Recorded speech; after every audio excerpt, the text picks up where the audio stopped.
कुत्ते को कितने भी महंगे कपड़े पहना दो, वो शेर कभी नहीं बन सकता। माँ बाप के बस औलाद के पैदा करे के अधिकार हो खेला, भाग्य लिखे के ना।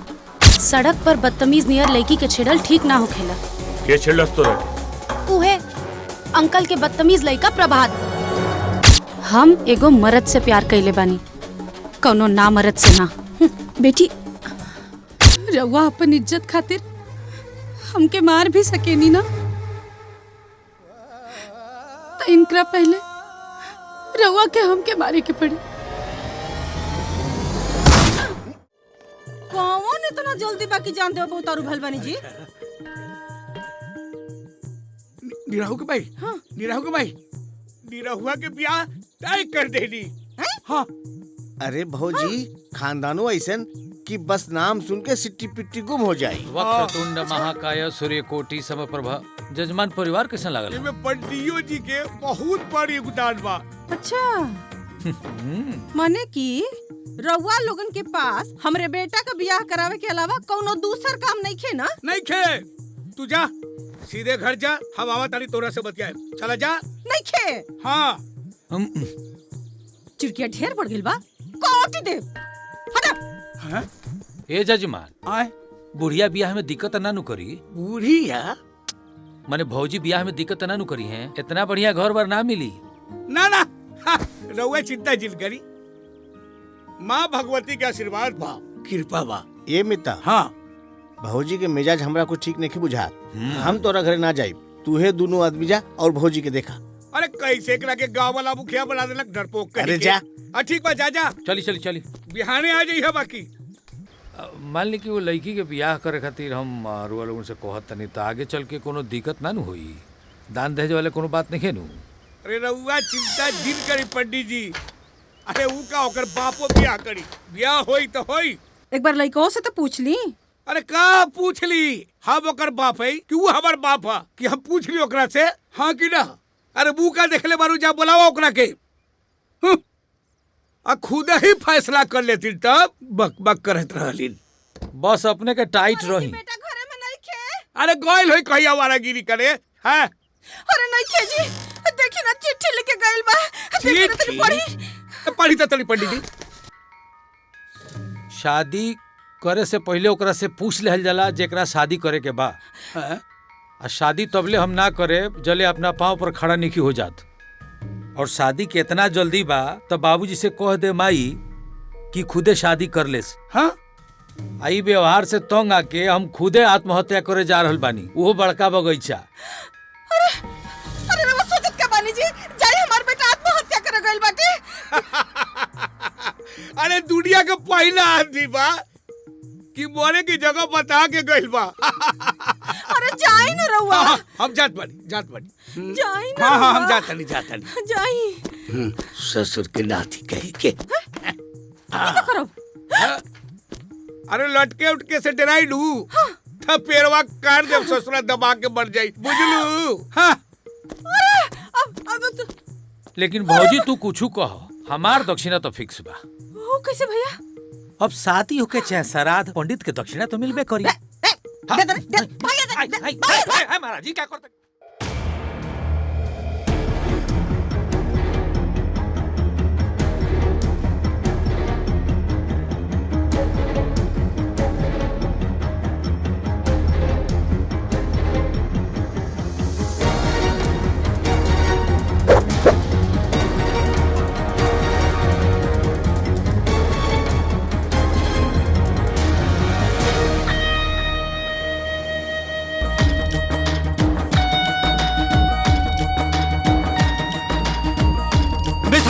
स्टार्ट। सच्चा और हलवाले पार्टनर, फांसी लगा ले फांसी।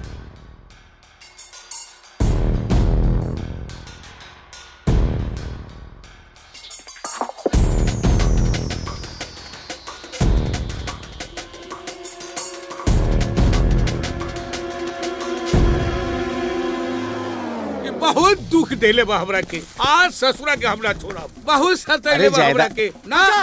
हाँ हाँ देखा, जान देता। ससुरा जान देता।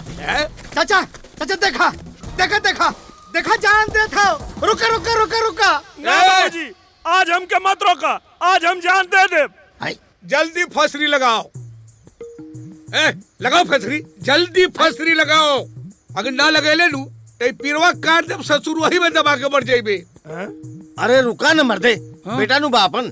अरे का बेटा आती रही मुखिया, एक से एक खातिर हम तंदुरुस्त लड़की खोज ली, पताइयो ही ब्याह खातिर इनकार कर देवेला। देखा देखा पगलेट बाप के तंदुरुस्त लड़की खोजा तारा पहलवानी करावे के बका। हाँ हाय देखा, माँ बुढ़ारी हो गई। अरे घर में खाना क्या बनाई? अरे हो जाए न बिया, रुका न। पगला गेल हो का चाचा? तोरे खाना के चिंता लागल हो, हमारे करे गाना के चिंता लागल हो। हाँ समझा। बुढ़ऊ तो के पता ना हो कि कितना प्रतिभावान लड़का हो। गाँव तो छोड़ दा, पूरे जवार के नाम रोशन करे वाला बा। हे चाचा, एक बेर तनी हमारी अखिया से देखा, देखो लड़का कितना ऊपर जाए वाला हो। बहुत ऊपर, बहुत ऊपर। ए बाबू, एकरा तो आज ऊपर जाही के बा। एकदम बेटा तैयार हो जा, जल्दी। ए लगाओ जल्दी फांसी। जान ले बा, एको पतो खातिर जान ले बा। इतना प्रतिभावान लड़का एक बेर होके स्टार बन जाए दा, तो एक पतो तो छोड़ा, चार चार पतो वाला के तोरे घर में बैठा दे। अरे चुप सारे। अरे रुका रुका मर्दे, अस्थिर रहा। अरे रुका न मर्दे। तापमान हाई है और मौसम का मिजाज देखते हुए भगले में भलाई है। तुमको मरना है मर, हम चले अपना घर। ओके बाबा। नहीं तोड़े के खुद मर दे के हम तोड़े के बारी। सारे अरे रुका न मर्दे। गलती हो गई, वो चढ़ाइले रहला खनवा हमके। बाबूजी गलती हो गई। अच्छा तू जा का बाबू अभी आकर ले बाबूजी। अरे रुका रुका न मर्दे। अरे वो लड़का न तो चुपचाप रहो। आज हम एकरा के छोड़ब ना, ये हमरा के बहुत तंग कइले बा। तू मरबे कि ना मरबे? ऐसे औलाद से बेऔलाद रहती मुखिया तो अच्छा रहे। अरे रुका।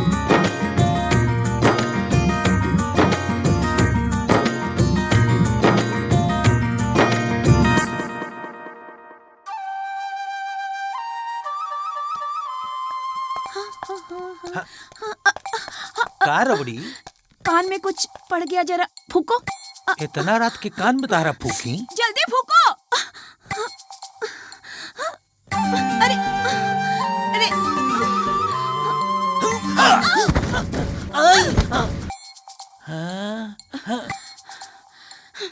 फूकने को बोला, चूमने को नहीं।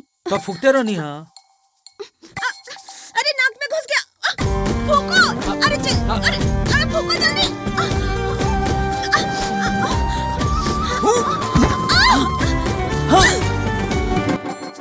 देखो अब हम फूकब उकब ना।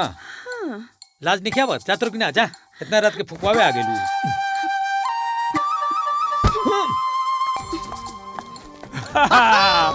बारे पंडित जी। अरे बुरी राम हो। पंडित जी तू मंदिर छोड़ा, सीधा बॉलीवुड ज्वाइन कर। अरे बाप रे, जवान मुंह चुम्मे के चुम्मा होत रहे। इमरान हाशमी के फेल कर दे तू। एकदम। कान में फूकत रहनी, चुमा चुमी ना करत रहनी। अच्छा तो हाई देखा, ई देखा,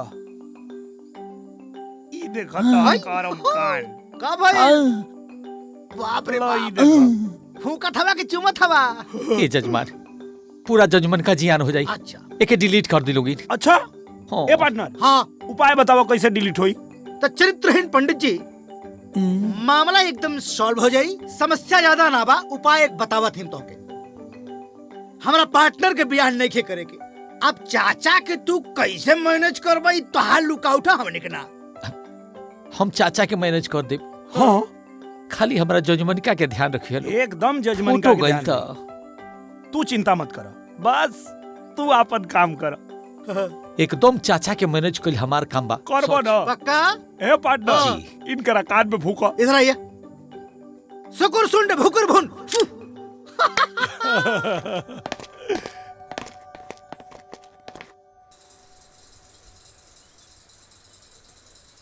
अरे ठीक से पूजा कर ला, मांग ला ऊपर वाला से कि तोहर कुपातर के जल्दी से जल्दी बियाह हो जाए। हाँ प्रणाम पंडित जी, प्रणाम। प्रणाम। अब का सवेरे या का शाम, और कब कुंडली में नक्षत्र बदल जाई, आदमी के हाथ में है ये नहीं खे। कुशल मंगल बानू। अब आपन दशा और दिशा तो दोनों ठीक नहीं खिलौकत हैं? रात नीरहू के कहाँ कुंडली चाहता देखत नी? रही। रात के 12 बजे ले देखनी सीधा शुक्र के प्रवेश बा। अभी ले जौन शादी ब्याह तय के लिए बनी सब कैंसिल करी। लड़का के फॉरेन यात्रा बुझाता। ई रउआ का कहत हनी? ओकर बियाह विदेश में होई। लड़का भले गांव में पैदा भइल बा लेकिन संजोग सीधा विदेश के बन रहल बा। अरे पंडित जी रउआ ई का बाकस बानी? अरे हम आज तक ससुर मोतिहारी बेतिया से आगे सोच में न कईनी और रउआ विदेश कहत हनी। लेकिन और वैसे विदेश में कहा? लंदन में।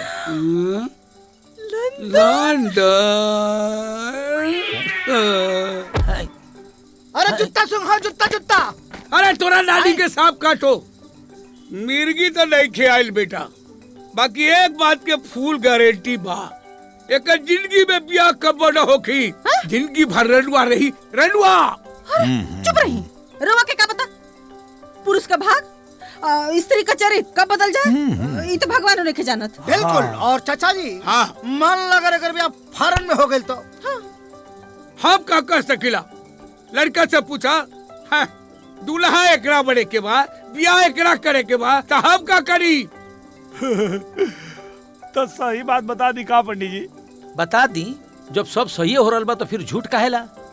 दुल्हिया आई हो लंदन से।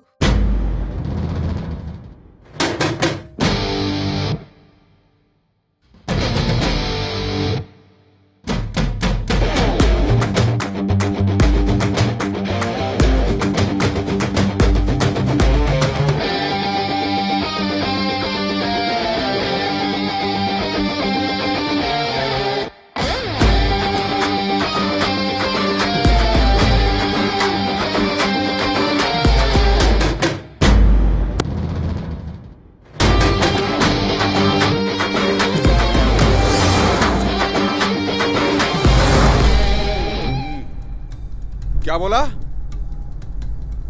मुझे उसकी लाश चाहिए। देखते ही मार दो उसको।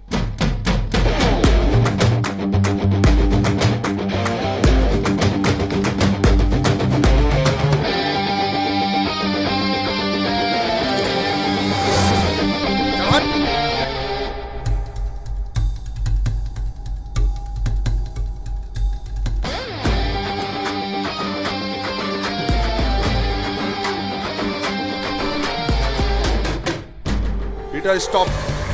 Stop. Guys, come on.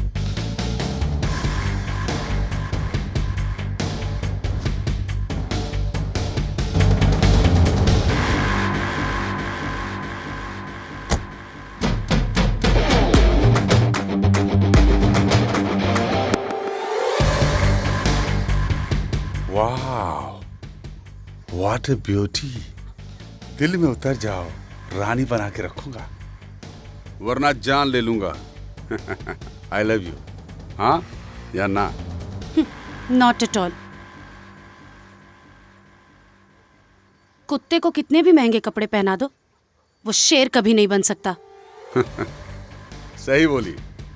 चल तुझे 7 दिन की मोहलत देता हूँ। डोली में बैठने के लिए तैयार हो जाओ, वरना अर्थी उठने में देर नहीं लगेगी। बाप की ताकत पर अकड़ ठीक नहीं होती है। कुछ ताकत अपनी भी पैदा कर लो, शायद कोई लड़की पट जाए। और जहां तक रही मेरी बात, मैं तो अपना जूता भी तुम्हारे सर पे ना रखूं।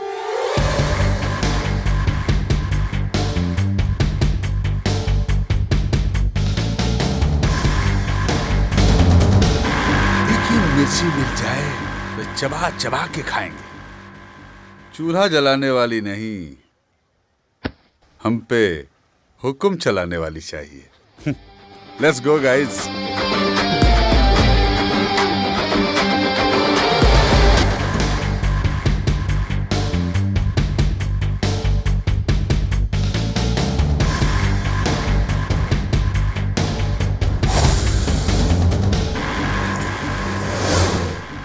हम आपका बात सुन ले ली, लेकिन ब्याह शादी कोई लड़कन का खेल ना हो और ये लड़की के भी पसंद आए कि चाहिए। खाली हमरे कहे से ना हो जाई। सड़क पर बदतमीज नियर लड़की के छेड़ल ठीक ना होखेला। के छेड़लस तो रखे? उहे अंकल के बदतमीज लड़का प्रभात। ओकरा के छेड़छाड़ना बेटी प्यार कहल जाला।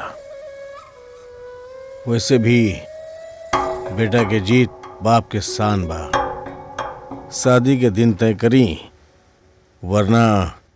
बिटिया तू अंदर जा, ले जाए के अंदर, वरना का हुई? वरना ताकत के आजमाइश हुई। अपन बेटी के संभाल के रखी और हम अपन बेटा के। पर ई देश में देसी पहलवान के बा वो पता चल जाए। इस सवाल के जवाब खुद ढूंढी लोगन। और वैसे भी हम कोनो भी सवाल के जवाब पहले निकाले ली और सवाल बाद में। शादी की तैयारी करी। जय राम जी की। और सुनी, शादी की तैयारी धूमधाम से होके के चाहिए।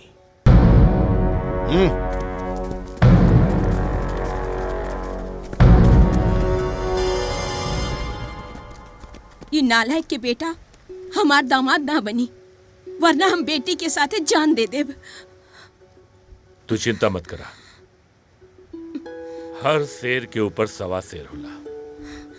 हम ही भैरव का ऐसन काट निकालब कि बिहार के आदमी से तका वहां के माटी से भी डरे लगी। हम विदेश में पाओ चप्पल पहन के ना, आपन चमड़ा सड़क पर घिस के जमोले बानी। परू हवे के विशंभर सिंह।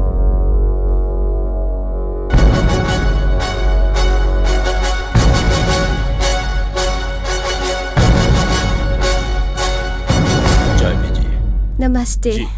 हाँ तो चंद्रशेखर जी, आज सवेरे सवेरे कैसा आना हुआ?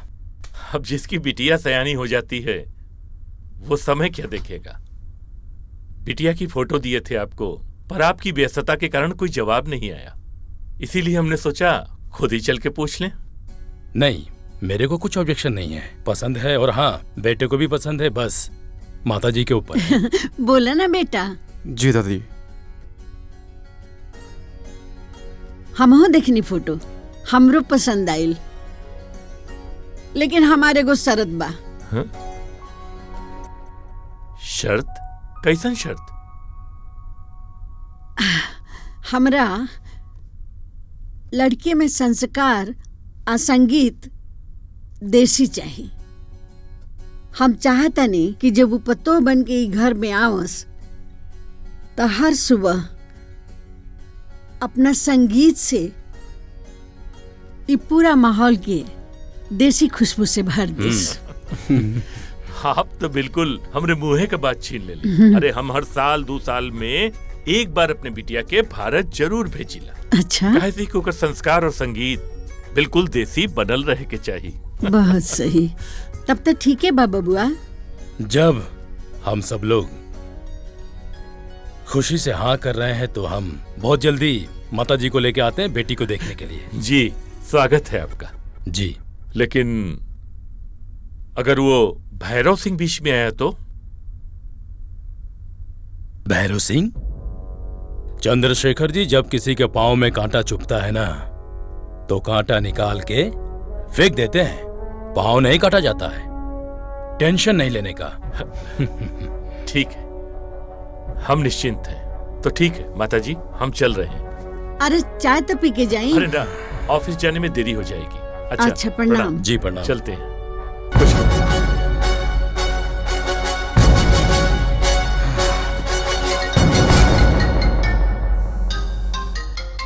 अरे चंद्रशेखर।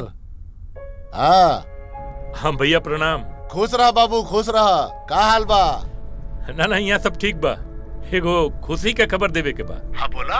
वो का हो कि हम जूली का ब्याह तय कर देले है। अरे वाह, ये तो बड़ी खुशी के बात बा। बधाई हो बाबू, बधाई हो। मगर भैया एगो शर्त बा। शर्त? अरे ना ना ऐसा कोनो बात नहीं खे। बस उ लड़का का दादी चाहता कि लड़की के भारतीय संस्कृति और परिवेश का, संगीत का सबकर अच्छा खासा जानकारी होए के चाहिए। तो हम यही लिए चाहते कि जूली के थोड़ा दिन आपके पास भेज दे, ताकि थोड़ा सा वहाँ का संगीत सीख ले और थोड़ा रहन सहन सीख ले, संस्कार सीख ले। और का रहे के तो यही जबा ना। अरे ई कौन बड़ बात बा हो, ओकरा के 1 महीना खातिर जा भेज दा, सब कुछ सिखा दे। ठीक बा भैया, ठीक बा।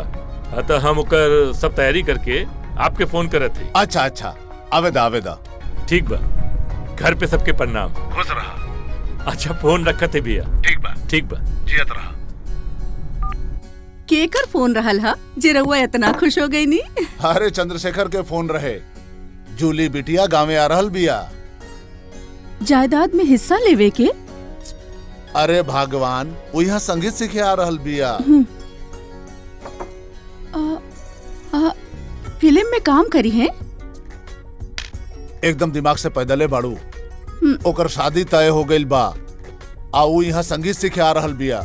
और एक बात के ख्याल रहे, ओकरा के यहाँ 1 महीना रहे के बा, और 1 महीना के खातिर आपन मुंह बंद रखी है लोग। वो कहे ऐसे चुप।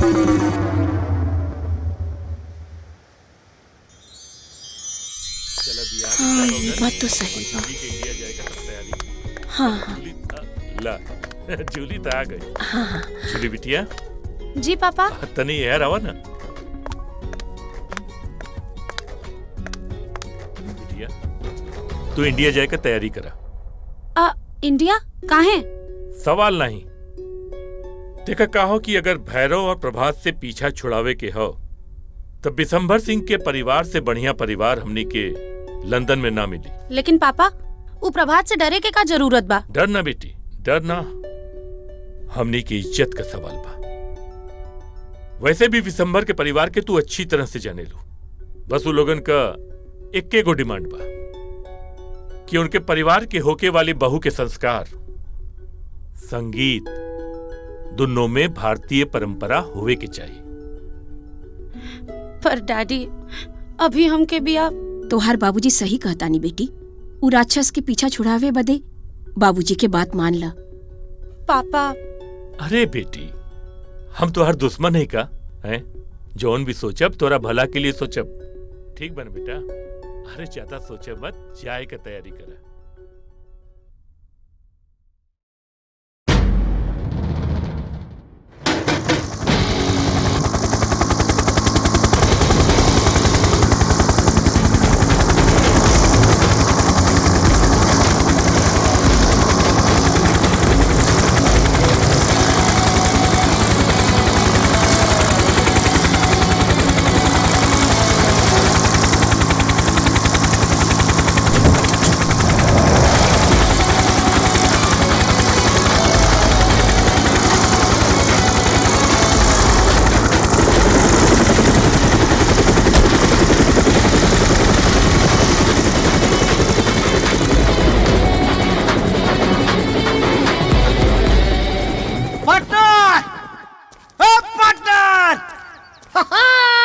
पार्टनर कैसन चिल्लाता रहा? खेत में भैंसा घुसल बा का? अरे महाराज, भैंसा वैसा ना घुसल हो। अरे गांव में लंदन वाली लड़की आ गई बिया। अरे हाँ, दिन में सपना देखल उल्लू अच्छा। के काम हो, आदमी के ना। तहरी आँख से ना देखनिया, अपनी आँख से देख क्या बतानी। भुवर भुवर बार और गोर बदन, अब बदन पे काम का पड़ा। गांव में बवाल मचल हो महाराज। अरे तो का बोलत? अरे तोरा समझ में आवता? अरे महाराज, हमारा समझ में खूब आवता, तोहरा समझ में नहीं क्या आवत। अरे मर्दे, बाबू साहब का भतीजी जवन लंदन वाली बिया गांव में आ गई बिया, और गांव जवार में हंगामा मचल हो महाराज। तोहरा विश्वास नहीं की हो तो चल के देख लो। कहाँ रे? अरे रबड़िया की ब्यूटी पार्लरवा में।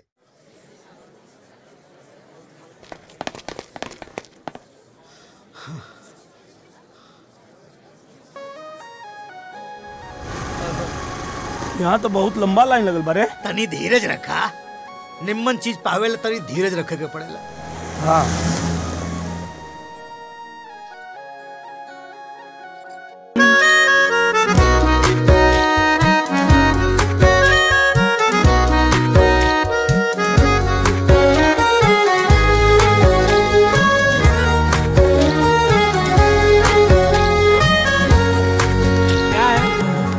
लड़की नहीं देखा है का? अरे देसी के विदेशी कहता रे। अरे यार पता न कैसे बदल गई, समझ में नहीं खे आवत। एकदम भौचोनहर है। कहाँ न रहूं? अरे भोला बाबू नमस्कार। ये हमार भगनी बानी जूली, आज लंदन से आई है। अच्छा सही? हाँ, इनकरा के गाना सिखाओगे बा। अब तो से अच्छा के सिखाई? अच्छा तब एक काम करी, इनकरा के आज लेके हमरे प्रोग्राम में आई, हमरो के तो पता चले ई गाना सीखे लायक बाड़ी की ना। अच्छा तू हुआ के? ओहो, ई हम जस्टिन बीबर हुए। उ चड्डी दिखा के पैसा कमाला और हमनी के प्रोग्राम दिखा के। फिर तो देखे के पड़ी कितना दम बाई जस्टिन बीबर में। हाँ? बोला बाबू आज इनकरा के प्रोग्राम में लेके आई, आखिर इनकरो पता चले कि चाहिए ना देसी विदेशी में का अंतर होला। हाँ सही बात है। ठीक बा। ओके पार्टनर। हाँ पंडित जी की बात सही हुई का रे? तो मैंने हम दोस्ती हुई, पंडित जी बताओ हमें, पंडित जी से जाके पूछा। बकचोन हरे हवे। अरे का ओहो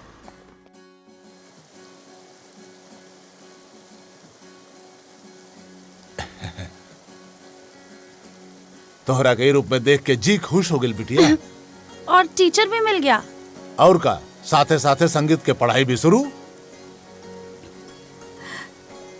जूली बिटिया एकदम बदल गई बिया। और ना तक का। ए भोला एगो फोटो खींच के चंद्रशेखर के भेज दा, उहो देखते रह जाई। एमे तो हमारा चेहरा आवत है। अरे मामा ऊपर एगो बटन हुई, दबाई ना। ई दबावा। हाँ मुस्कुरावा।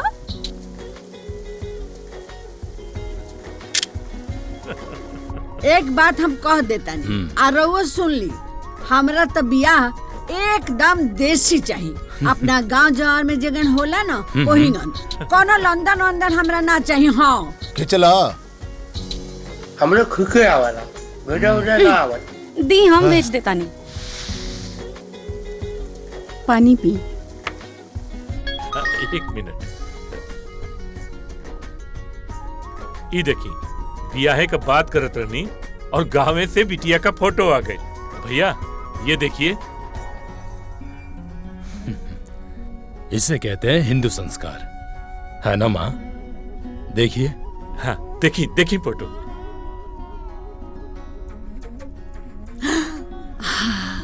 अरे ई तो बड़ा नु निमन लड़की बिया।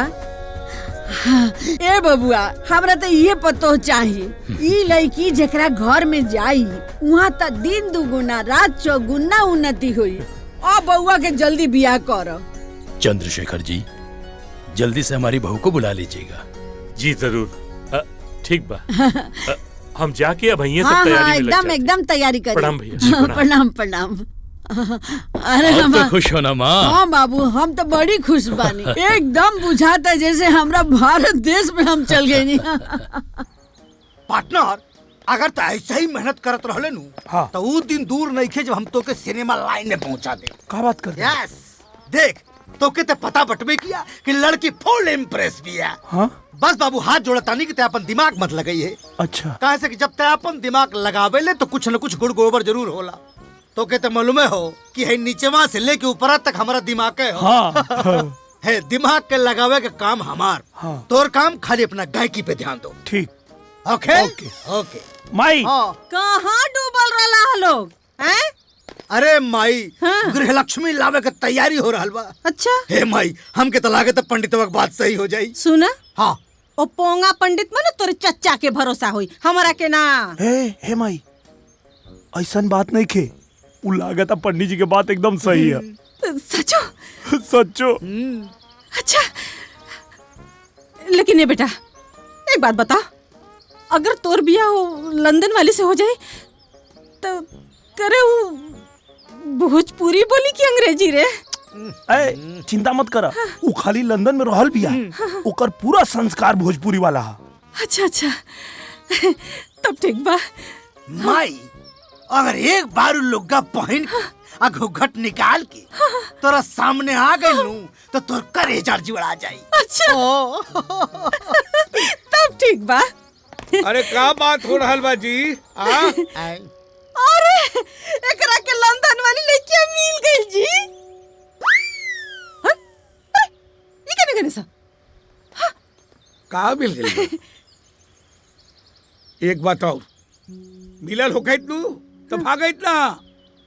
कहीं वो चंद्रशेखर के बिटिया तो नहीं खे? अरे मुखिया एक बात सुन ल, जब आँखी से देखा तब ये बोलल करा, न तो गांव के सारा लोग तोहरा के पगली कही पगली।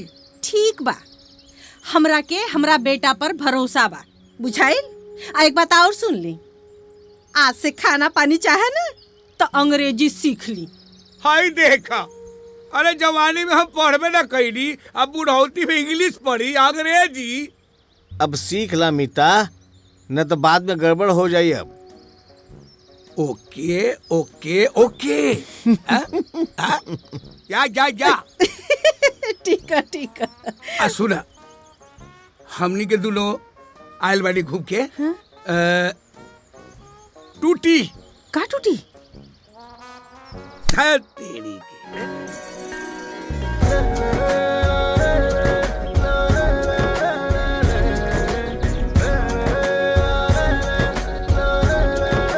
का देखा तारा बेटा?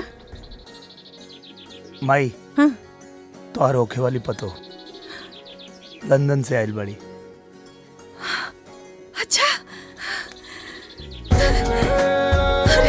ए माई, अरे अभी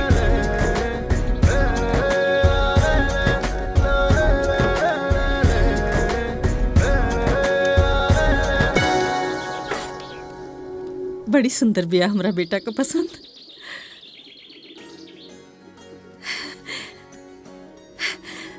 सगुन का अंगूठी है, निकलिया मत, असगुन हो जाए। कैसन अंगूठी का पसंद? पता बा हमरा के कि तोरा के लाज लागता, बाकी हमरा के कुल पता बा, बेटा हमरा के बतौले बा। के बा अपने के बेटा?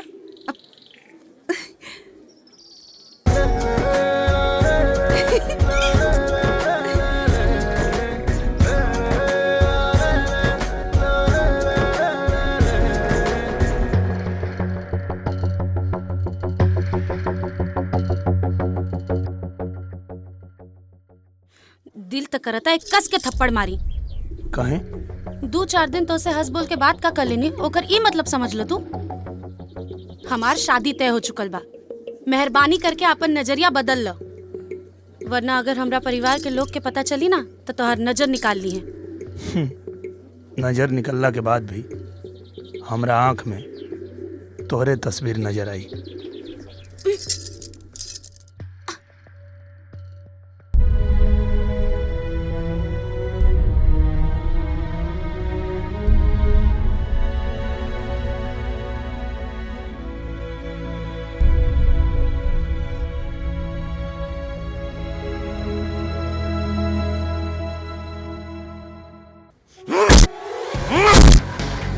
जूली को इंडिया गए इतना दिन हो गया, तू मुझे अब आके बता रहा है?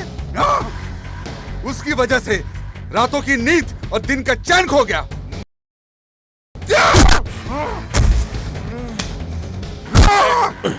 मैं तेरा बाप हूँ, बाप। इसी बात का तो रोना है।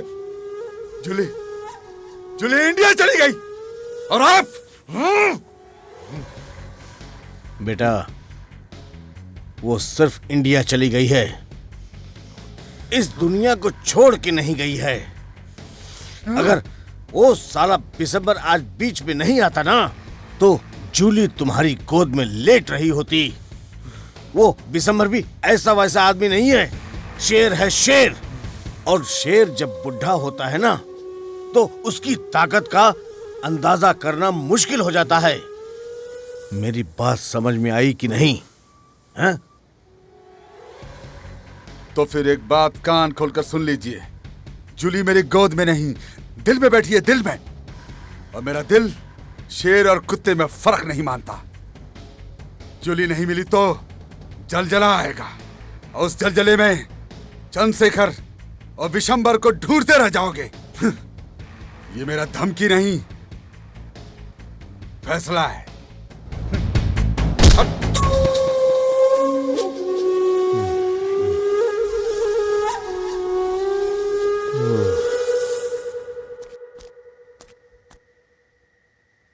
भेल रे? मुंह लटका के कहाँ बैठल बड़े? कुछ ना यार। अरे तो कुछ बोलबा कि मौनी बन के बैठल रहबा? अरे यार, जूली की शादी तय हो अरे गई। तो शादी तय भइल बानू, भइल त ना बा। अरे तो दूसरा के खेत में लात डालल भी तो ठीक नहीं खे। अब मान ले खेत करम जरुआ निकलल तो गर्म जरुआ मतलब? कभो कभो कुछ लोग सरकारी खेत के भी छेक के आपन कहे लगेला। कोशिश करे में का जाता महाराज, आई हम चाहे जाइला बेदा आई।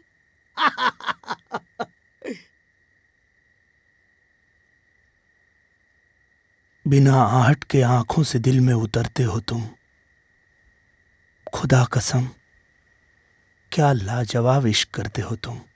अरे सर वही का करता रे? अबे झंडू तोरा के ना ओकरा के कहता नहीं। चलाओ बैठ। हाँ।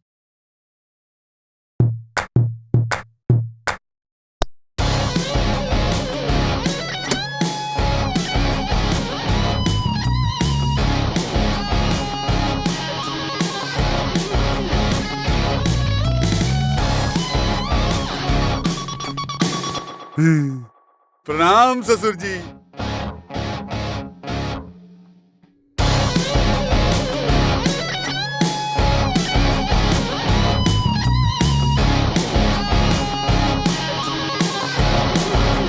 मैंने प्रणाम किया और आपने आशीर्वाद भी नहीं दिया। तू यहाँ का करे आलूआ?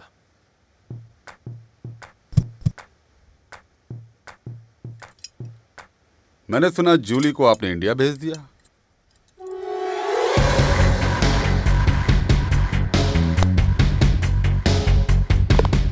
जूली हमार बेटी हिया, हमो की इंडिया भेजी या लंदन में रखी तो से मतलब?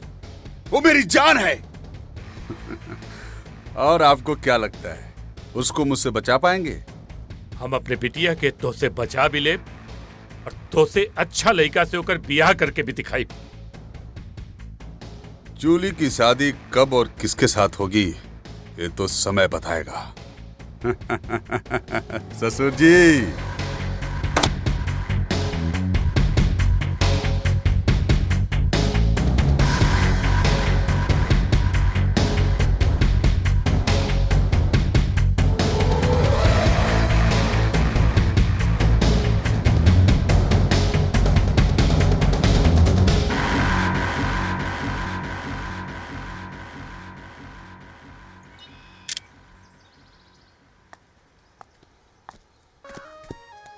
अरे हटा हमरा फोटो के बीच से। अरे हमार फोटो खींच के अपना दिल से चिपका ला। तो के पता नहीं खे तू बहुत जल्दीबाजी कर रहल बाड़ू। कैसन जल्दीबाजी? बियाह के। अरे मैडम, हमरा कुंडली में लिखल बा भगवान लंदन से तोहरा के हमरे खातिर यहाँ भेजले बाड़े। सपना रात में देखल जाला, दिन में ना। तू हमार सपना जरूर देख सकेला, बाकी हमरा के पा ना सकेला। जैसे वो हेलीकॉप्टर के देख रहल बाड़ा, ओकरा के सिर्फ देख सकल जाला, बाकी पकड़ल ना जा सके।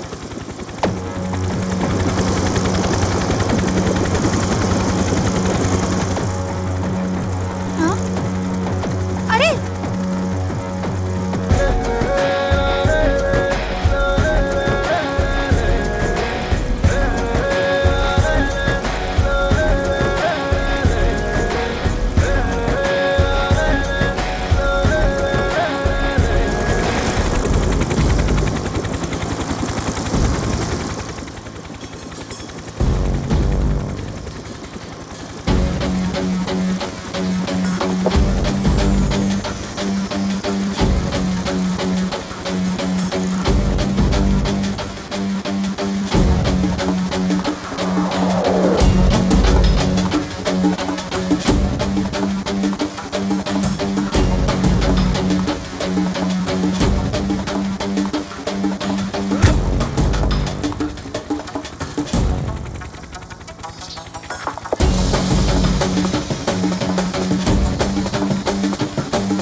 हमसे सच में बहुत बड़ गलती हो गई। तो सही कहत रहला, ई दुनिया में हमके तो से ज्यादा केहू प्यार न कर सकेला। प्लीज महाराजा, प्लीज हमके भी थोड़ा से अपन दिल के बात कहे क्या, please. I love you. I love you.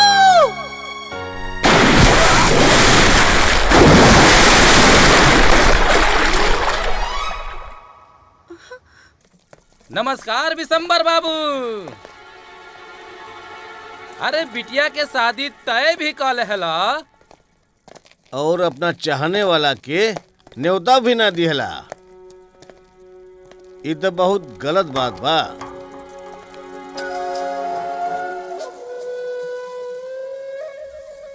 क्यों बे, तेरे को पता नहीं है? खबर बराबर वाले को दिया जाता है। खैर, जब कोई नौकर बिन बुलाए आ जाता है ना, तो उसे उसके मालिक की पगड़ी का वजन पता चलता है। पगड़ी संभाल के रखो, हवा का रुख बदल रहा है। आपकी जो पगड़ी है ना, उतर जाएगी तो आपके सर का असलियत पता चल जाएगा। चुप, आवाज नहीं। दिसंबर ने तलवार पकड़ना छोड़ा है, लेकिन आज भी खून से मोहब्बत करता है। बेटा, तनी शांति रखा, पर खून में ये उबाल बरकरार रखा। पर ध्यान रहे कि हमनी के ई धंधा यह बिशंबर बाबू सिखौले बाड़े। तो जूता उतार के सर पे रख लूं? देखिए ससुर जी, मैं आपकी बेटी से प्यार करता हूं। बेटी उसी को मिलेगी जिसके हाथ में ताकत हो और पिछवाड़े में गूदा। शाबाश, अच्छा संस्कार दिया है तुमने अपने बेटे को। शादी में तो बलि नहीं चढ़ता है, लेकिन ये शादी सब लोग याद रखेंगे, क्योंकि ये शादी में जानवर का नहीं, आदमी का बलि चढ़ेगा। वो तो वक्त बताएगा।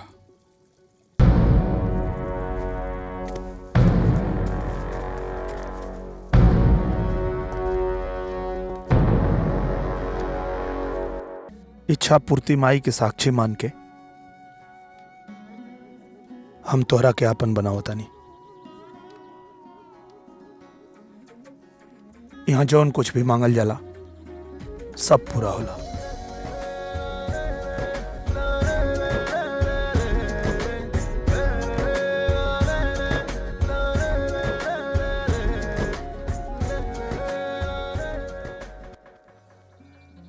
का मंगलू है? जब पूरा हो जाए ओकरा बाद बताइब। तू भी अपना खातिर कुछ मांगला। हम का मांगी, जब माई हमके बिना मंगले ही सब कुछ दे देले बाड़ी। आगे का करे के बा? समय पे छोड़ दा। समय हमनी के जीवन के कोनो न कोनो किनारा पे जरूर लगाई। मिलन होखे या जुदाई, तोहार स्नेह हमेशा याद रही।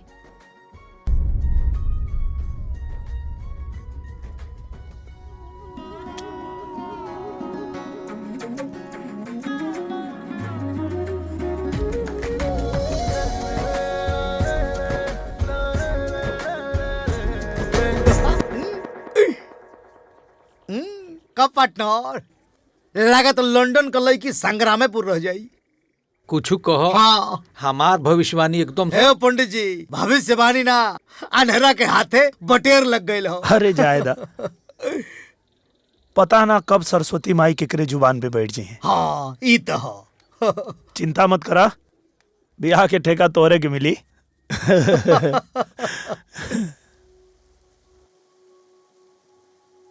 हर बात के झूठ मान सकीला, बाकी अपना आंख से देखल चीज यकीन करे पर मजबूर करता।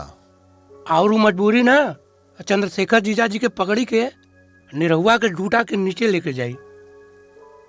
ओकर चिंता अपने के करे के जरूरत नहीं खे। पापा से हम बात कर लेब। लेकिन ओकरा से पहले एक बार चंद्रशेखर के जान और ओकरा सम्मान के बारे में जरूर सोची है जूली।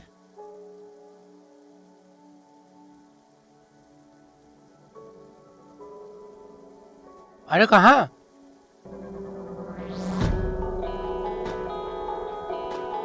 सामान बांधे।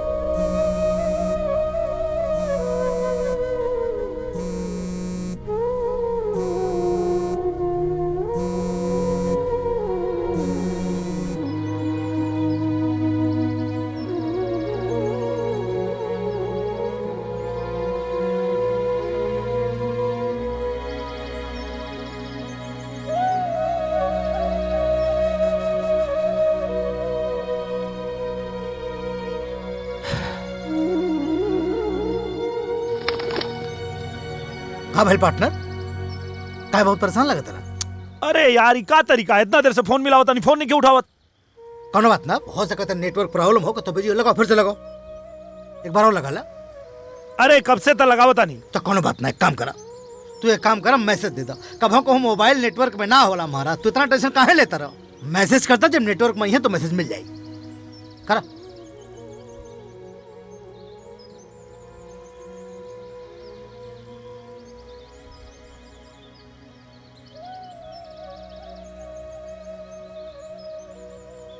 बस कॉल में अर्जेंट हो गई, कर दो।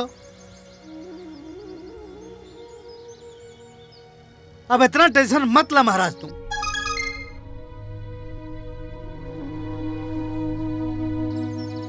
ला तेरे मैसेज का जवाब आ गई। हाँ आ गई।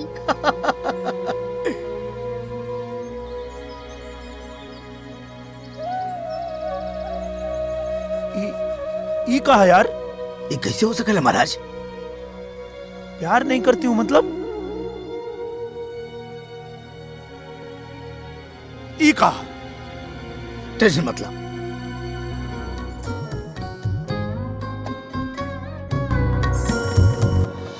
चल तुझे 7 दिन की मोहलत देता हूँ, डोली में बैठने के लिए तैयार हो जाओ, वरना अर्थी उठने में देर नहीं लगेगी। लेकिन पापा, वो प्रभात से डरे के का जरूरत बा? डरना बेटी, डरना हमनी की इज्जत का सवाल बा।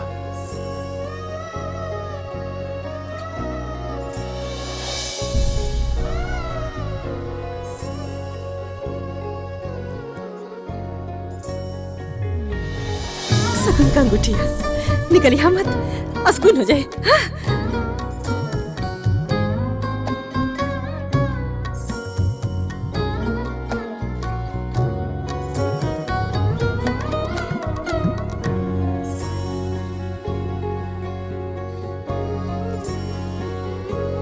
ठीक से जइया बेटा, और वहां पहुंचते ही हमके फोन कर दिया। बड़ा खुशी भई रहे।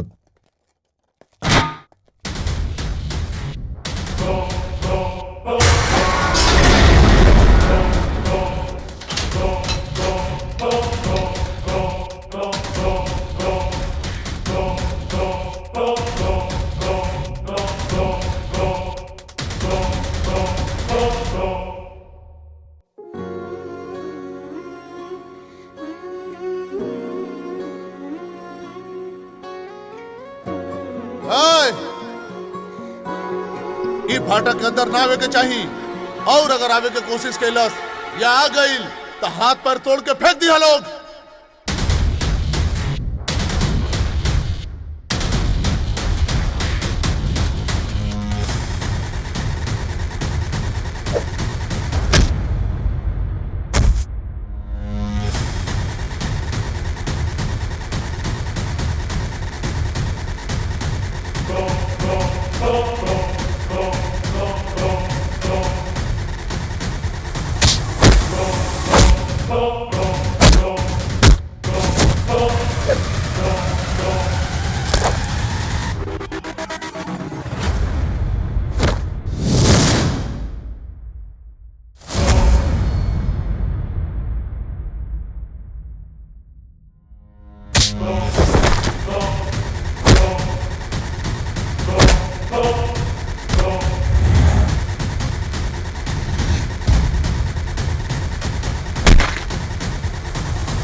भोला एकरा के दरवाजा के पता नहीं खे। अगर ये अंदर आ गए ना तो हम जीजा जी के दिल से बाहर जा मारे के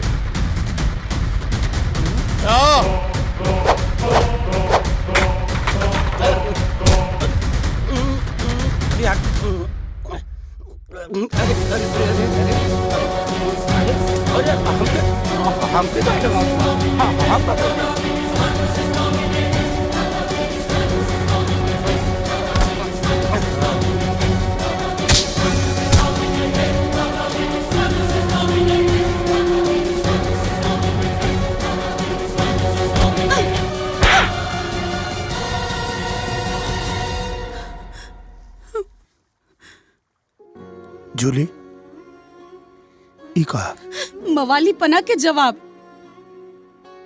हमरा दीवानगी के मवाली पना के नाम बता। जिंदगी दाव पे लगौले बा ना, तोरा दीवानगी खातिर हम अपना परिवार के जान दाव पे ना लगाई। जिंदगी ठीक बा तो एक बात याद रखिया, जीवन एक मिलल बा, वो तोहरा ऊपर निछावर कर दे। या तो प्यार परवान चढ़ाई या तो तोरे चौकट पे मर जाए। आशिकी लोग याद रखे, वो काम कर जाए।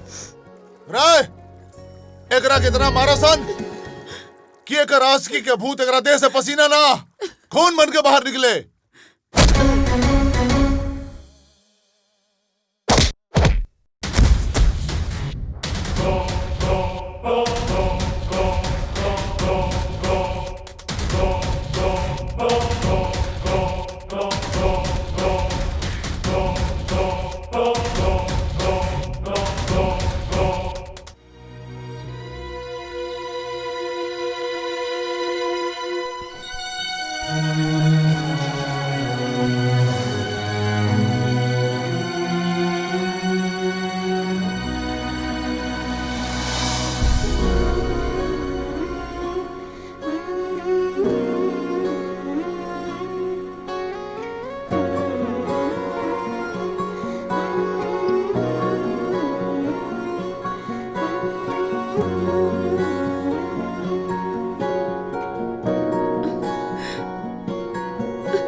का करी, तोहरे बिना मने न लगत रहे तो अपना बेटी के लंदन वापस ले जाए खातिर आ गई नहीं।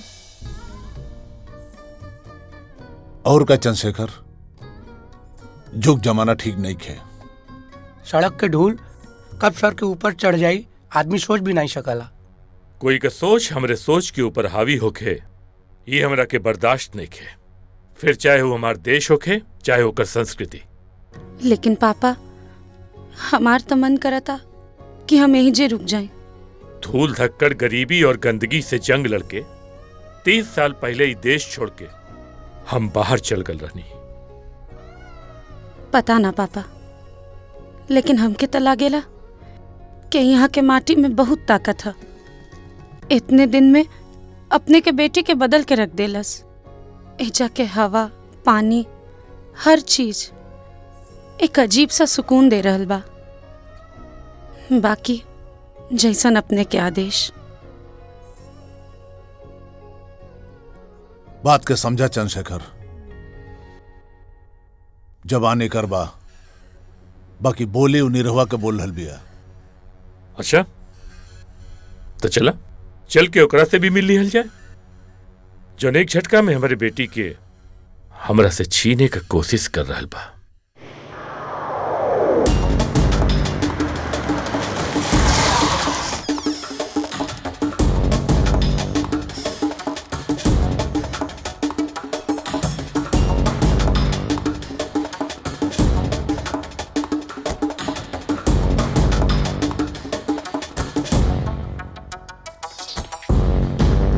अरे प्रणाम प्रणाम चंद्रशेखर बाबू। प्रणाम। आई आई आई आई बैठी बैठी। चंद्रशेखर बाबू रउआ कब आई? आए के तो न रहे, बाकी अपने के बेटा बुलवा लेलस। अच्छा अच्छा। बिटिया का बियाह तय कर दिले बानी, वही का न्योता देवे खातिर आए। जी अच्छा भैया जरूर आए। हाँ। 7 समंदर पार लंदन। और हाँ, वहाँ साइकिल से ना हवाई जहाज से जाए के पड़ेला। अरे नहीं रहो के भाई, ये लंदन कहाँ बा हो? हमारा बेटा के हाथ के लकीर में लड़किया वजह से ना होतिया है? पंडित जी ना कहले रहलन। हाँ। हाँ। इन न्योता स्वीकार कर ली हम। हाँ। अगर एगो अपाहिज के बाप कहलाए का शौक होके तो जरूर कर ली। और हाँ, अपना बेटा के दुल्हा देखे के अगर इतना शौक बा तो ओकरा के घोड़ी पे चढ़ा के उतार लो। काहे कि हमार दामाद घोड़ी पर ना शेर पर चढ़ कर आई। अरे तो हमरा बेटा से बढ़िया दामाद तरुआ लोगन के मिलबे न करी जी। हाँ। अरे लड़कइया में उ मगरमच्छ के न धले रहे और जवानी में शेरनी के का जी। हाँ। अभी साथ होके न तो रउआ लोग जाके पटना के चिड़ियाघर में पूछ ली। हाँ। औरत का लिहाज न होत ना तो राखी लगा के जबान खींच लेती। हमरा के भी बचपन से शेर के कुत्ता बनावे का बहुत अरमान बा, लागत हो अब पूरा हो जाए। और एक धमकी या हिदायत न समझी, चीख से यहां से लेके लंदन तक एगो रस्सी बन जाई। चलो धनी, बकीर आप लोगन की मर्जी, लेकिन यह जरूर है ना। चलो भैया।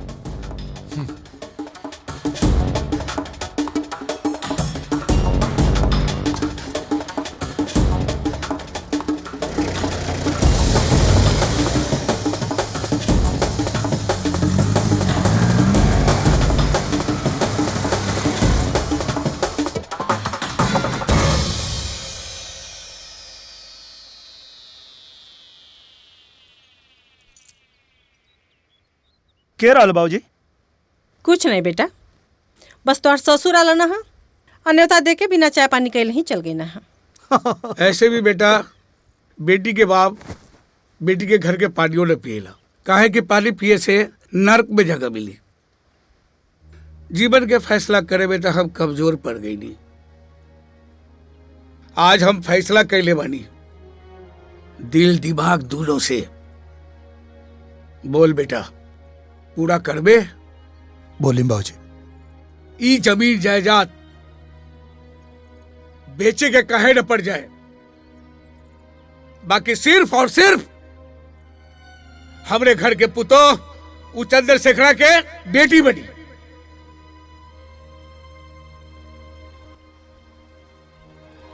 अब बता दे ओकरा के कि लंदन कोनो 7 समंदर पार ना निरहुआ के घर के पिछवाड़े बसला, जवन दरवाजा से नहीं खिड़की से लौकला।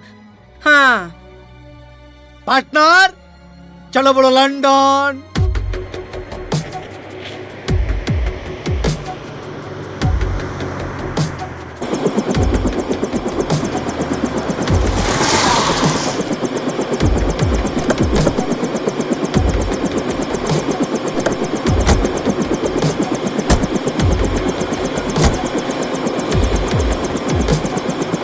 चलो बेटा, यहाँ ले चलाई।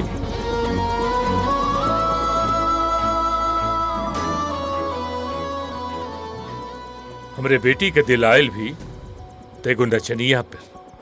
अरे शुक्र मनाओ कि इंडिया में बढ़े, नहीं तो लंदन में अब तक तोर बोटी काट के कुत्तन के खिला देती। शुक्र तू मनावा कि इंडिया में बाड़ा, ना तो कहीं लंदन रही तो पूरा लंदन हिला देले रहती। सपना रात में देखल जाला, दिन में ना। अरे भूल के भी लंदन का रुख मत ली है, वरना बस एक बार रास्ता मिल जाए, एक कदम में तुहार लंदन नाप दे। अरे रास्ता भी हमरे जैसे लोग बनावेला, तोरे जैसे ना।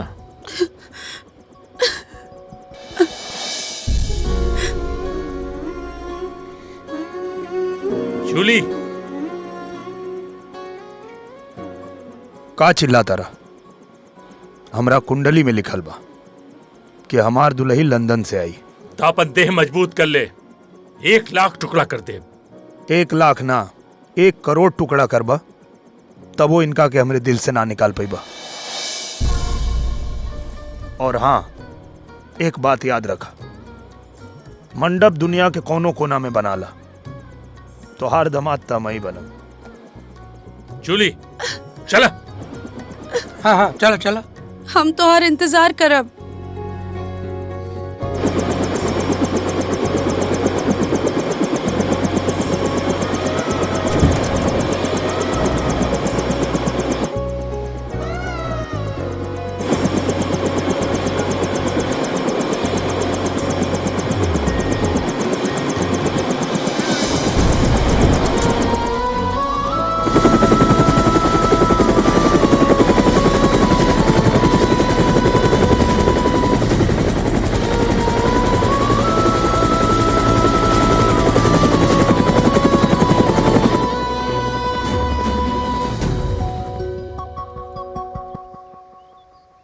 टोटल 225 बराती हुई।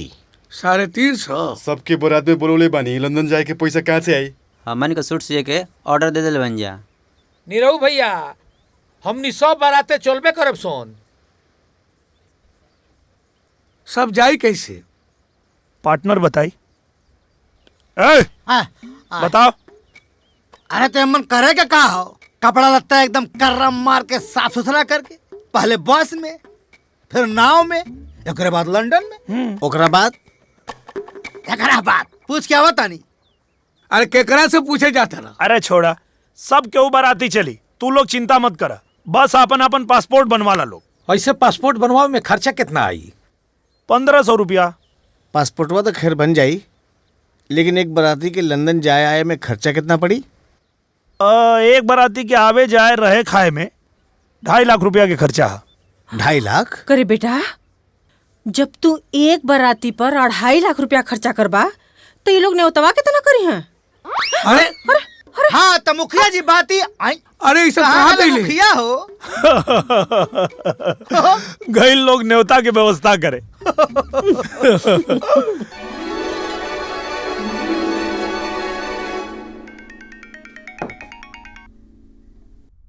हाँ भैया प्रणाम। खुश रहा बाबू, सब हालचाल ठीक बा। और सुना, अरे आवाज में तनी बुलंदी लावा हो।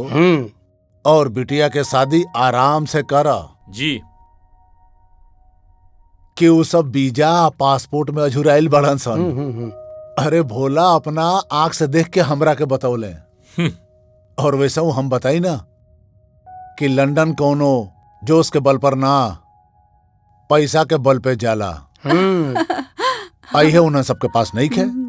हाँ भैया, अरे अगर यही तरह सोच के हर आदमी 7 समुंदर पार कर लेत ना, तो गांव का हर आदमी लंदन में ना हो।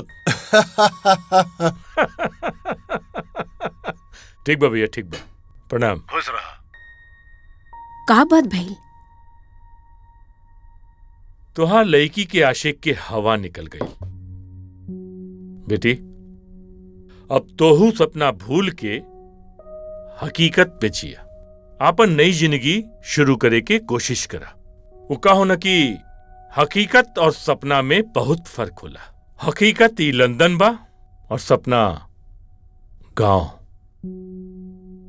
एकदम सही कहानी है पापा, लेकिन अपना बेटी के एक बात याद रखे, माँ बाप के बस औलाद के पैदा करे के अधिकार होखेला, भाग्य लिखे के ना। और हाँ, हम एगो मर्द से प्यार कैले बानी, कौनो ना मर्द से ना। बेटी,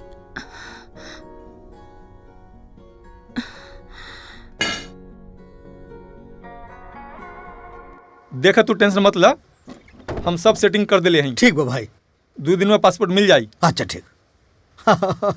ठीक। हाँ, एक मिनट।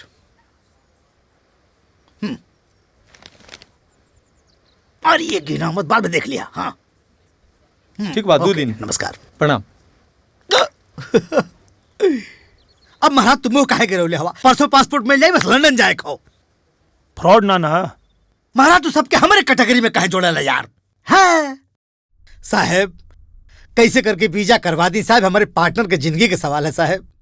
साहब हाथ जोड़ता नहीं, ज्यादा तो ना हो पाए, गरीब आदमी है, बाकी थोड़ा सा रख ली साहब, करवा दी बस। आप बस पासपोर्ट लेकर आइए, वीजा लगाने का काम हमारा है। अरे thank you sir, thank you. हो जाएगा, धन्यवाद हो जाएगा। सर। फोन देख, फोन देख।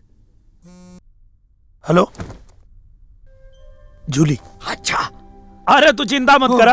हाँ, आज बात होगी साहब से, 2 दिन में पासपोर्ट आवा था, ओकर बाद वीजा लग जाई। हाँ ठीक बा। चलो बोलो लंदन।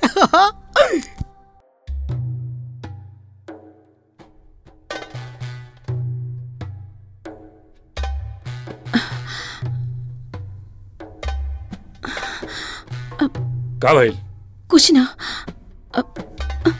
दम रख दा।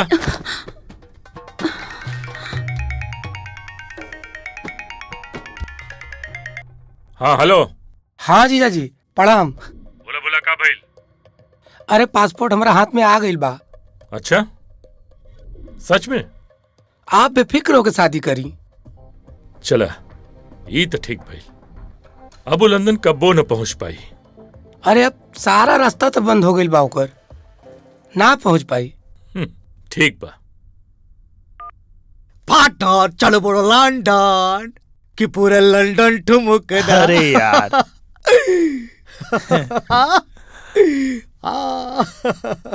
आ गए। हाँ भैया फटाफट पासपोर्ट निकल, हम लोग बहुत जल्दी हो। ये कहा? देखिए हम हाथ जोड़त हई, आपके हुआ से पासपोर्ट बनवा ली, ये हमसे ना हो सकेगा, माफ करिए। पागल आदमी हो है? बड़ा बेदिन में हो तो देखा था का कहा था? बेदिन ऊ ना, बेदिन तू हवा। सेटिंग हो गई। ये सेटिंग भइला। अरे मर्दे हम तो तेरे ऊपर विश्वास का नहीं है पार्टनर है। अरे मर्दे धोखा देहलस है पार्टनर, सुना हो? है?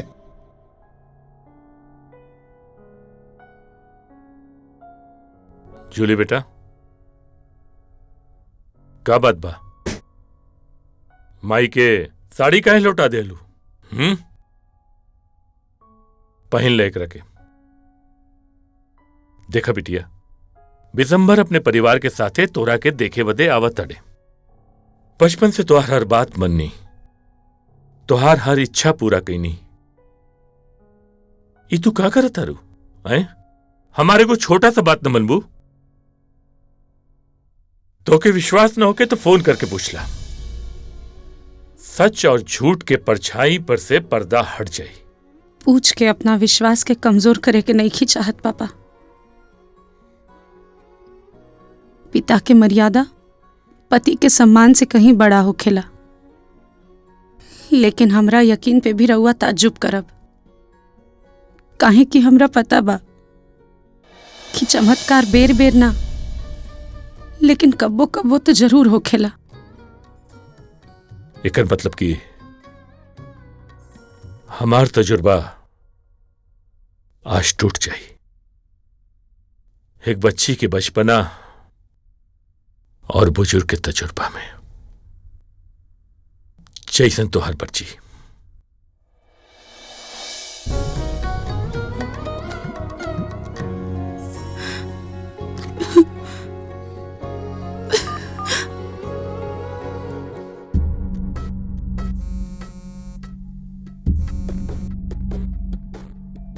Hello hello Neeru. हम लखन बोला तनी। ऊ कहाँ बाड़े? सब खत्म हो गई भाभी, सब खत्म हो गई। पासपोर्ट खातिर हमने पैसा देले रहनी और वादा भी कैले रहलस कि पासपोर्ट बना देब, लेकिन अचानक पता न का हो गई कि कहलस कि पासपोर्ट ना बन पाई। हमने जितना कोशिश हो सकेला सब कैले नहीं भाभी जी, लेकिन अब लागत ताकि कुछ ना हो पाई। अब कहा बताई, टूट चुकल हो। हमारी हिम्मत नहीं की क्यों करे लगे जाई।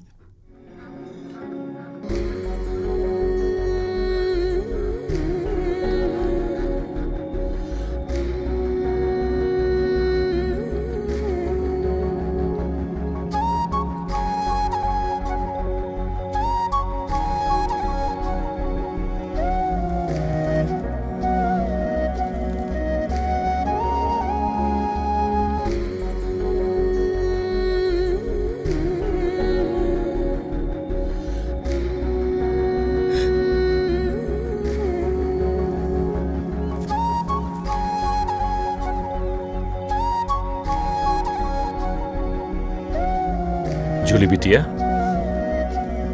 घर में बिना बताए चले लू।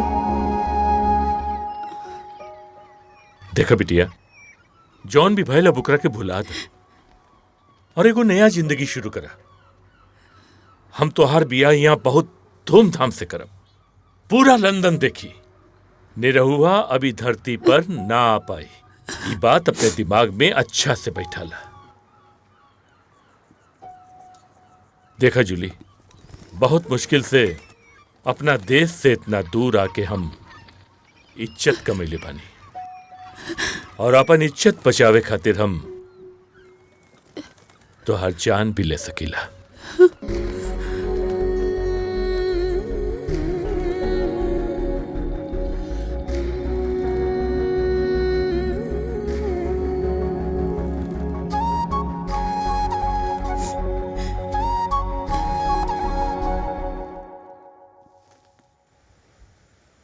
सुन बे, जूली मेरी है, समझ रहा है ना? हाँ, जूली मेरी है, जूली मेरी है, जूली। बेटा, बेटा, ये सब क्या है? इसे प्यार का नशा कहते हैं बाबा। हाँ, हट, हट। Look at me Prabhat, look at me. एक इतनी सी लड़की तेरे लिए बड़ी हो गई बाप के सामने है? घंटा का बाप, जो बाप अपने बेटे की छोटी सी हसरत पूरी नहीं कर सकता, काहे का बाप बे? हैं? काहे का बाप? हाँ बेटा छोड़िए, जाइए, कल जूली की मंगनी है, जाके आशीर्वाद दे के आइए। और कुछ तो कर नहीं पाएंगे ना?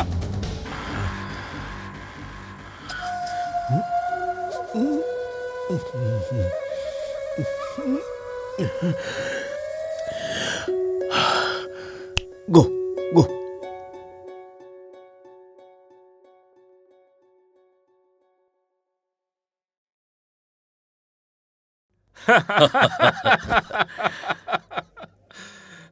प्रणाम माता जी।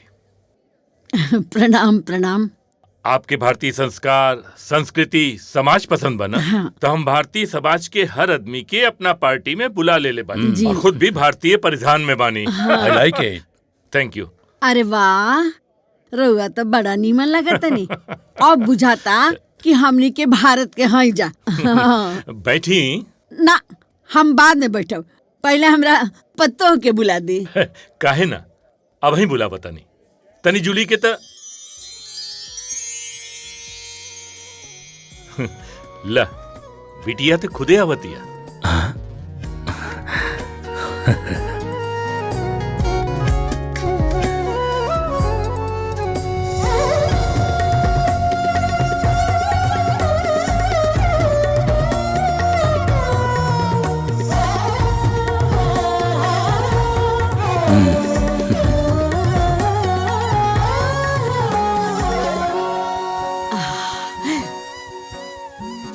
इत लक्ष्मी सरस्वती के रूप लागतिया।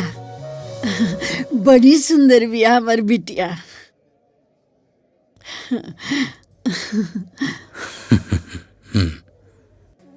केहू के नजर ना लगे के। माता जी, तब मंगनी के रस्म शुरू करल जाए। हमरो बहुत जल्दी बा कि मंगनी जल्दी हो जाओ, लेकिन ओकरा पहले गाना बाजे के इंतजाम कैले बनी। वो तो जल्दीबाजी में हम कुछ न कर पाई नहीं, बाकी पियाहे में अच्छा सा इंतजाम जरूर कर दे। चंद्रशेखर जी, उसका टेंशन मत लीजिए। मंगनी का गाना बजाना मैं ऑर्गेनाइज कर चुका हूँ। आओ बेटी, बैठा। बैठिए आप लोग।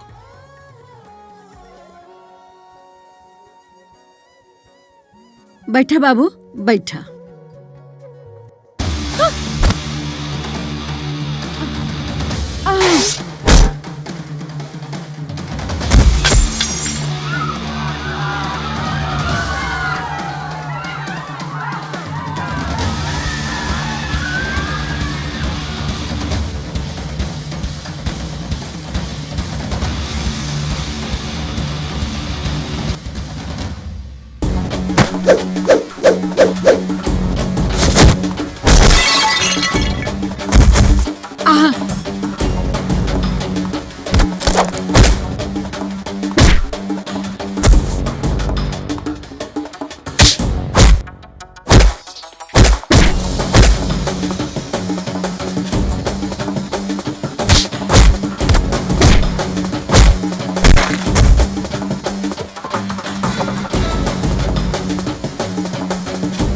तू यहाँ?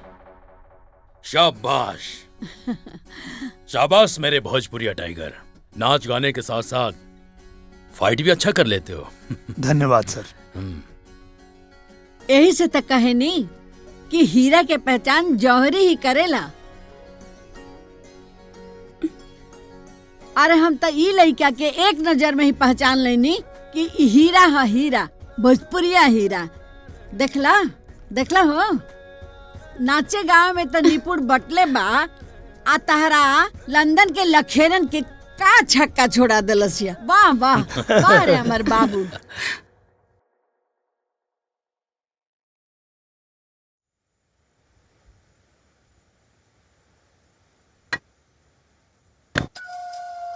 डैड, मैंने सुना है कि आपने जूली पर अटैक करवाया।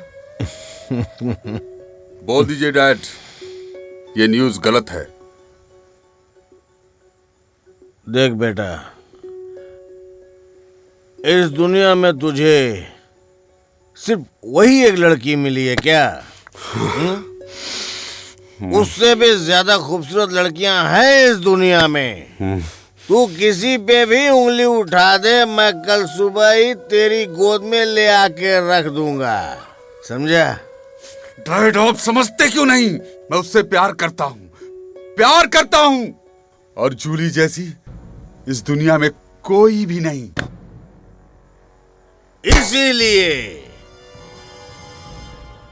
इसीलिए उसका जिंदा रहना खटकता है मुझे। आज तो उसे उस गवैये ने बचा लिया, लेकिन कल कौन बचाएगा उसे, हैं? मतलब? डैड, मतलब क्या है? डैड, अभी आपने क्या बोला? डैड, बोलिए डैड, अभी आपने क्या बोला? मुझे ऐसा मजाक पसंद नहीं है डैड, बोलिए। ये मजाक था ना? तो वो गुंडे आपके थे, जूली को मारने भेजे थे ना? डैड, जूली मेरी जिंदगी है डैड। डैड, नहीं बेटा, उसकी मौत के बाद तेरी असली जिंदगी शुरू होगी। देख, एक बेटे की खुशी उसके बाप से ज्यादा कौन जानेगा? कौन जानेगा? और एक बात सुन, अब उसे कोई बचा नहीं पाएगा, यहाँ तक भगवान भी नहीं। सुना तू? भगवान भी नहीं बचा पाएगा।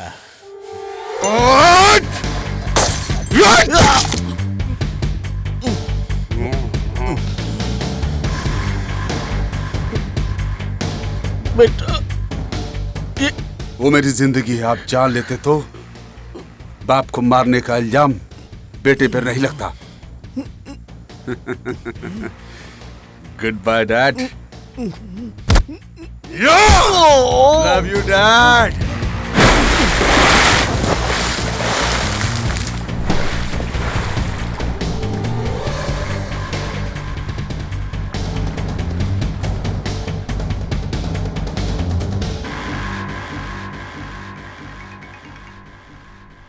हेलो जीजा जी प्रणाम।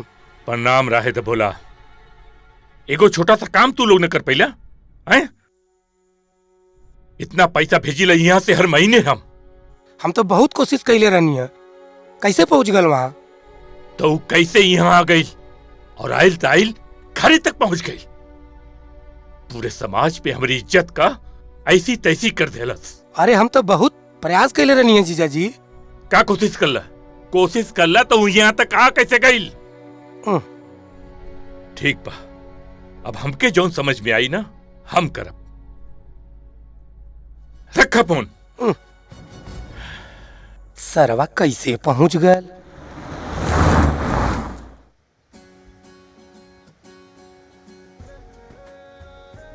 का बात है, इतना जल्दी में काहे बोलोलू? बात ई बा कि मम्मी डैडी कुछ काम से घर से बाहर गए बाड़े। का बात करता रू?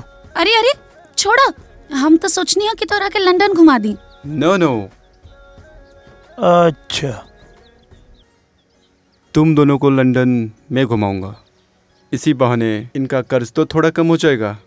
चलो लंदन में घुमाता हूँ।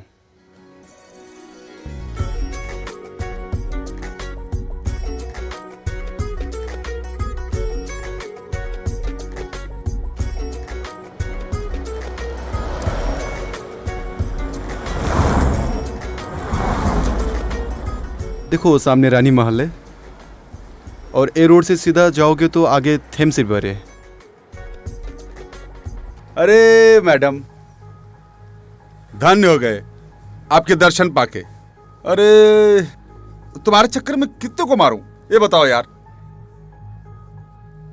तुम्हारी सगाई जिससे भी हुई हो, शादी मुझसे ही होगी ना। और जो भी बीच में आएगा उन सबको मैं मार दूंगा। मैं किसका बेटा हूँ मालूम है? अपने औकात में रह के बात कर। शादी मेरे साथ ही होगी। शादी तो मुझसे ही होगी। एक मिनट रुको भाई। अभी तक मैं यहाँ पे इनके हिसाब से गाने बना के लाया था। इनकी शादी होने वाली है, अब आप बोल रहे हो आपकी शादी होने वाली है। तो अगर आपकी शादी इनसे होने वाली है तो अभी बता दीजिए, ताकि मैं फिर उस हिसाब से गाने तैयार करूं। हाँ, और नहीं तो क्या। आप लोग डिसाइड करो भाई, मेरा गाना वेस्ट हो जाएगा ना। आप लोग बताओ कौन कर रहा है। शादी तो मुझसे ही होगी ना। मैं बोलता हूँ मुझसे ही होगी। अरे बच्चा तू शांत हो जा, शांत। हाँ, घूमे आइल बानी जा। और छठ पूजा की तैयारी चलता कहाँ है? ओ अच्छा, कोनो बात ना, तू अपन ध्यान रखा। हाँ चला, ठीक बा, चला बाय। का भइल? छठ पूजा आ रहल बा और माई कहत रही है कि ए बार ना कर पाई है। डॉक्टर मना के लिए बा भूखे के। पहला बार ऐसन बा कि हमरा घर में छठ नहीं के होत। चलो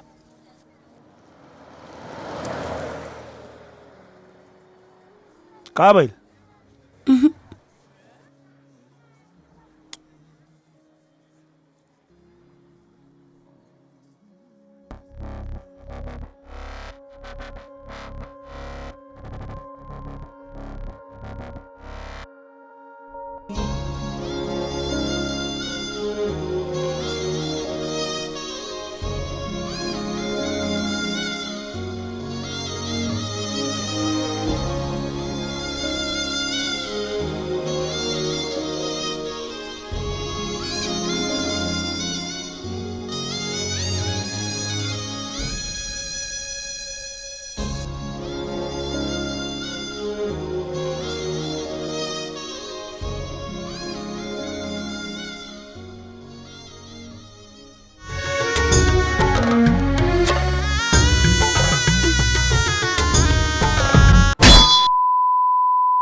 बेटा,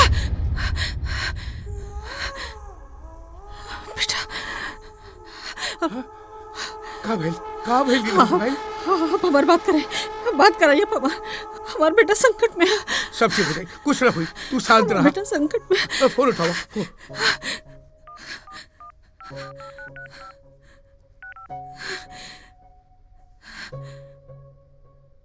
फिर से लगाओ।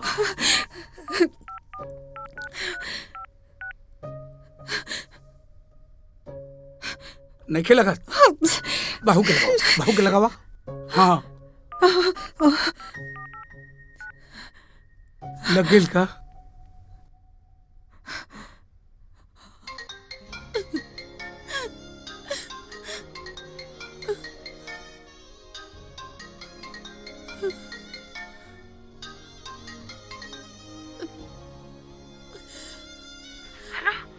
हेलो, अरे अरे अरे,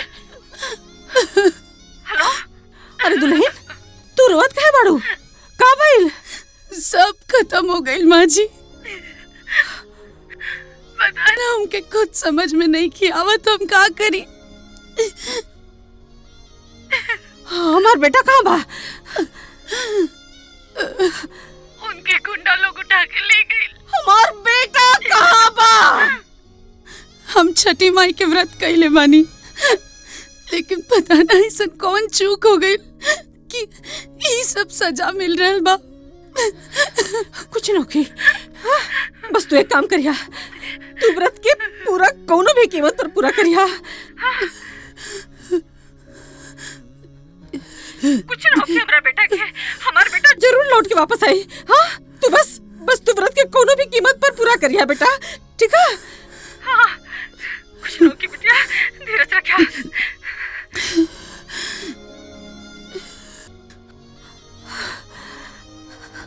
का भइल? हाँ का भइल हमरा बेटा के? कुछ नहीं हमरा बेटा के, कुछ नहीं हमरा बेटा के। ठीक बा, हमारा बात के जवाब छठी माई दी। हाँ हाँ छठी माई जरूर दी दी है छठी माई।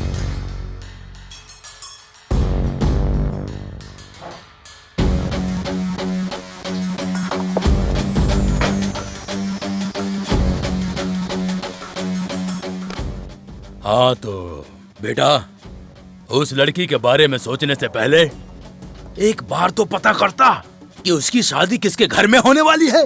बिशंबर, बिशंबर जिसके पांव के नीचे पूरा लंदन दबा हुआ है, और तू सुना था कि जब गिदड़ की मौत आती है तो शहर की तरफ भागता है, लेकिन तू तो लंदन ही आ गया।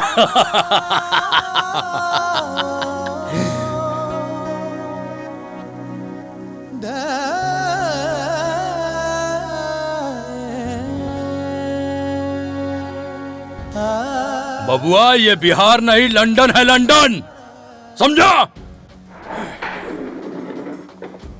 Hey guys, finishing him off, throw immediately outside. Quick!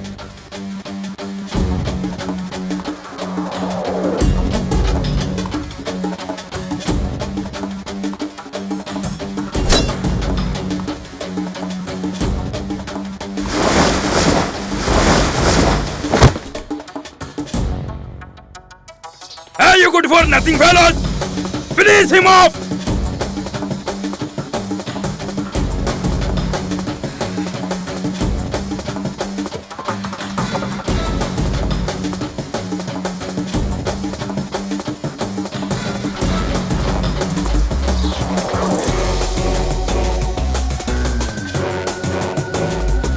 Finish him off!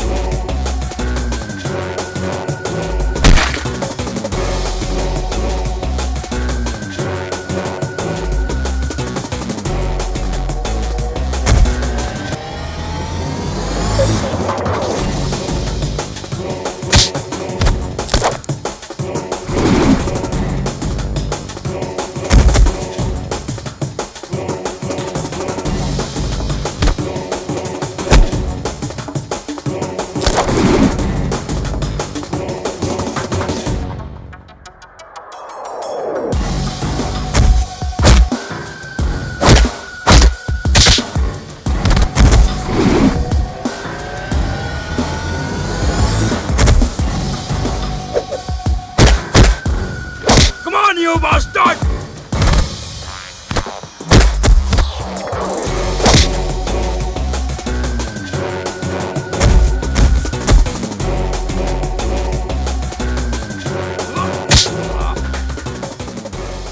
क्या बोले थे? यह बिहार नहीं है, लंदन है। लंदन हो या बिहार, हम रिश्ता निभाते हैं। गलती से भी किसी ने बेटा कह दिया तो जान दे देते हैं, लेकिन हाथ नहीं उठाते हैं।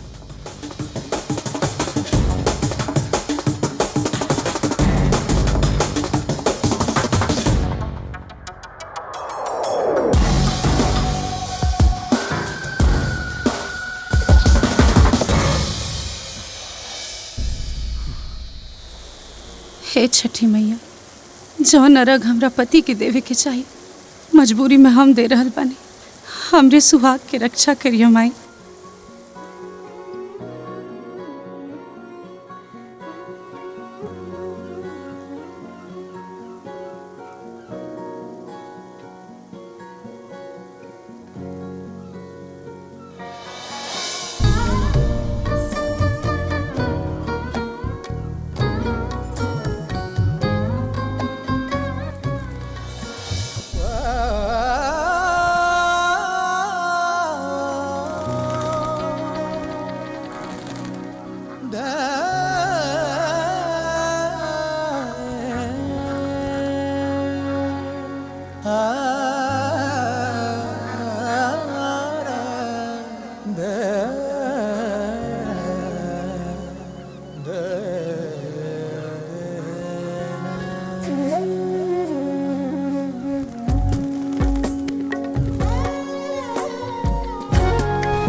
मैंने तुझको पहले ही बोला था, तू मेरी जान है, उसको मरना पड़ेगा।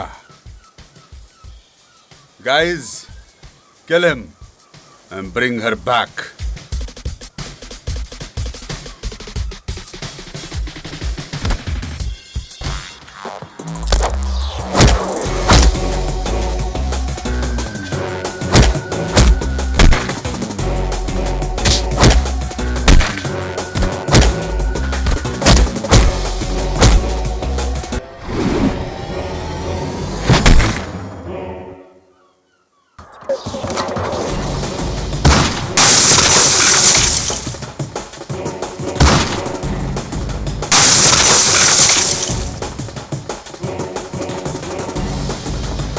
You black ships, catch them!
तुझे क्या लगता है ये तुम्हारा बिहार है?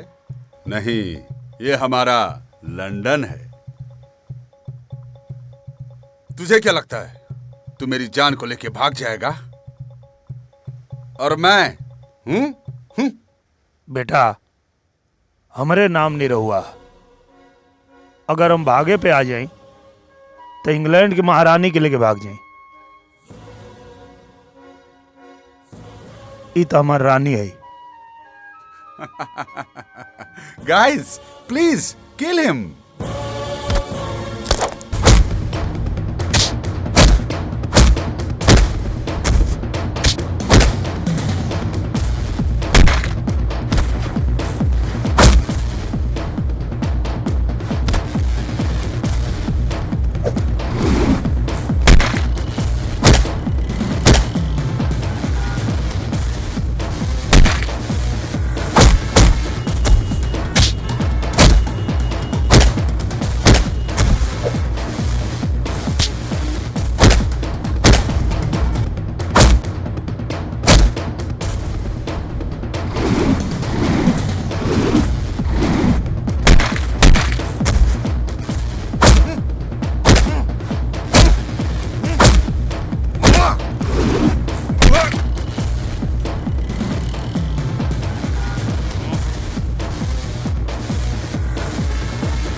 रउआ अपन इज्जत खातिर हमके मार भी सकेनी ना, तो इनकरा पहले रउआ के हमके मारे के पड़ी।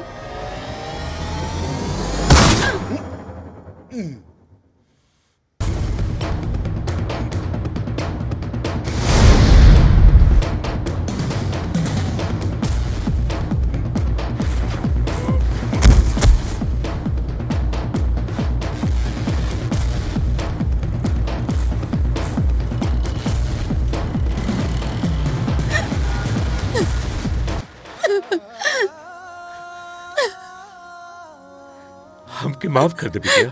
ना पापा। अरे कोई बाप अपने बेटी की मार सकेला का?